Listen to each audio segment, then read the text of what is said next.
And I'm saying that to you now confessionally, that as a straight cisgender ally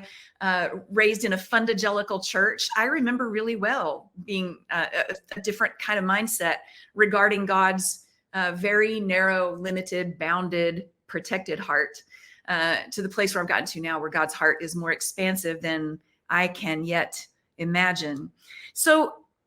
if I can remember my own movement from a 3 to a 4 to a 5, et cetera, and then eventually the plunge all the way to 7, that can be true also of congregations, not just the people within them, but in the life of churches. And what I learned as my own inclusive capacity was growing by the power of the Spirit of the living Christ in me, what I learned is that there were a lot of churches I could serve that would call themselves open and affirming, but would land at different places on that spectrum of inclusion. So that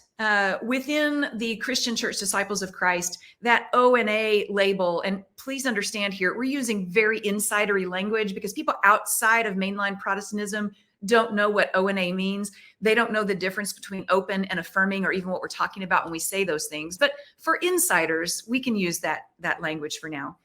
That to receive this open and affirming designation as a congregation meant that you'd been through some theological study and you had come to a place where you understood that God has said yes to queer folks, right? But on William Stacy Johnson's spectrum, understanding that God has said yes to queer folks just puts you at about a 4, maybe a 4.5, tending toward 5.